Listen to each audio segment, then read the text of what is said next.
Do not be alarmed. These are not real. They are as fake can be. My kids bought a crap load ton of them for Halloween, which, let me remind y'all, is what, 2 months away? Not in our house. These are apparently being hidden all over the house with the sole purpose to scare the crap out of their mother. I have found them in the bed sheets when I get in bed. I have found them tied to strings in the cupboard where I keep my coffee. I have found them under blankets. And I just now found one of these. Okay, I'm kind of guilty of piling clothes up right there, and I'll pick them up every couple of days and put them in my pile of clothes to be washed. So I was picking them up to put them in there and found one of these babies underneath them. One of these days, y'all, this is going to be the death of me. My family's going to kill me. I'm going to crap out of a heart attack. Only I found out just a minute ago, my husband is the one who hid them under my clothes beside the bed. So, just want to let y'all know, in the middle of this lovely video, that I'm also looking for these things wherever they may be. And just for the record, I am terrified of spiders, especially when they come swinging out at me at 6 o'clock in the morning when I'm reaching up to grab a little Keurig pod for my coffee. So, anyway, we'll carry on with the rest of the video now.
that's it for the dusting.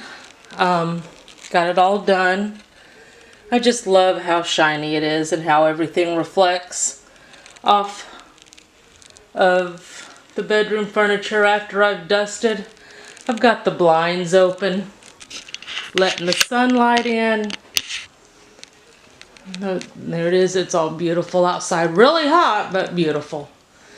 But I just love how newly dusted furniture looks. And I don't dust in here near as often as I should. So that's it for my video today. I would like to thank y'all for watching. I love that sign, Cotton Pickin' Blessed, because that's exactly how I feel every day when I wake up. I am blessed. I want to thank y'all for watching. If you like this video, please give it a thumbs up. And if you don't like it, let me know. Let me know why. And if it's something I can work on, I will certainly work on it. So anyway, if you haven't subscribed, please subscribe. And y'all have a great rest of the day. And we will see you on the next video. Bye-bye.